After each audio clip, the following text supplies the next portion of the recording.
दोस्तों नमस्कार, राम राम, सत श्री अकाल, जय भारत। बांग्लादेश में माइनॉरिटीज के साथ क्या हो रहा है ये तो किससे छुपा है कि कैसे बहनों बेटियों के साथ जबरन बलात्कार किए जा रहे हैं, उनकी हत्या की जा रही है।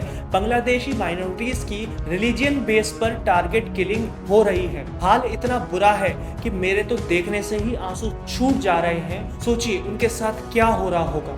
बांग्लादेशी हिंदूज को, माइनॉरिटीज को अपनी जान बचाने के लिए एकत्रित होकर सड़कों पर उतरना पड़ गया है और वह सड़कों पर उतरकर ये कह रहे हैं कि हमें मत मारिए, हमें बख्श दीजिए, हमें जीना है। सोचिए उन लोगों का क्या हाल होगा कि बीबीसी जैसा प्रो लेफ्टिस्ट मीडिया आउटलेट ने एट्रोसिटी की खबर छापी है। इजराइल तक बांग्लादेशी हिंदू के सपोर्ट में उतर गया है और इजराइल ने बांग्लादेशी हिंदू के खिलाफ हो रहे अत्याचार के खिलाफ बोलकर इसे इंटरनेशनल मुद्दा बना दिया है और मजबूरन यूएन को बांग्लादेशी माइनॉरिटीज के हालात को कंडेम करना पड़ रहा है। मतलब देश विदेश के लोग अपने अपने लेवल पर इसे कंडेम कर रहे हैं, पर यह शर्म हमारे देश के कुछ नेता अभिनेता को छोड़कर किसी में नहीं है। सिर्फ कुछ ही चुनिंदा पॉलिटिकल पार्टीज और फिल्म स्टार ऐसे हैं जो खुलकर बांग्लादेशी माइनॉरिटीज के खिलाफ घट रही घटना के विरोध कर रहे हैं, जैसे प्रीति जिंटा। इन्होंने खुलकर अपने विचार रखे हैं।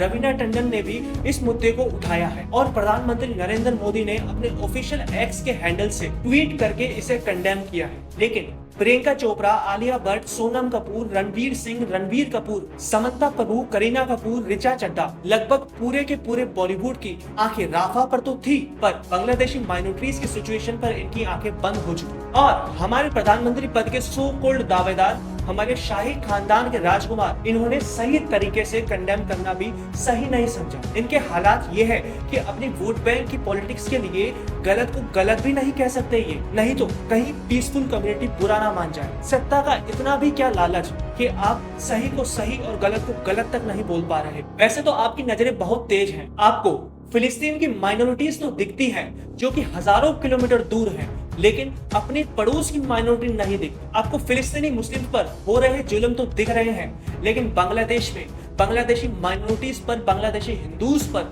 हो रहे जुल्म क्यों नहीं दिख रहे? ये दोहरा चरित्र क्यों शहजादे साहब? आपके पास हिंडनबर्ग की रिपोर्ट पर वीडियो बनाकर लोगों को स्टॉक मार्केट में ना इन्वेस्ट करने की नसीहत देने का समय है, लेकिन बांग्लादेश की स्थिति पर वीडियो बनाने का समय नहीं है। अरे आपकी गलती नहीं है, मैं तो भूल ही गया था कि आपके लिए तो हिंदू हिंसक होता है और एक हिंसक प्राणी के लिए आप अपना कीमती समय क्यों वेस्ट करोगे? दोस्तों आप लोग मानो या ना मानो, ये जितने भी आगजनी दंगे के वाकया हमको देखने को मिल रहे हैं, फिर चाहे वो भारत के मणिपुर में हो, बांग्लादेश में हो या फिर देश के अलग अलग हिस्सों में हो, ये सब एक प्री प्लान मिशन के तहत, साजिश के तहत इम्प्लीमेंट किए जाते हैं, जिससे कि हमारी जैसी कंट्रीज को अनस्टेबल किया जाए और जितने भी इकोनॉमिकल ग्रोथ डेवलपिंग कंट्रीज में चल रहे हैं उसे किसी तरह से रोका जाए। वैसे तो ये वेस्ट की कंट्रीज सामने से बड़ी पीस की बात करती है, सीज फायर की बात करती है, शांति की बात करती है, डेमोक्रेसी की बात करती है, ह्यूमन राइट्स की बात करती है, पर ये पीठ पीछे से उतना ही ज्यादा कंट्रीज को अनस्टेबल करने के लिए आतंकी संगठनों को फंड भी प्रोवाइड करती है। क्योंकि दुनिया में अगर दंगे ही नहीं चलेंगे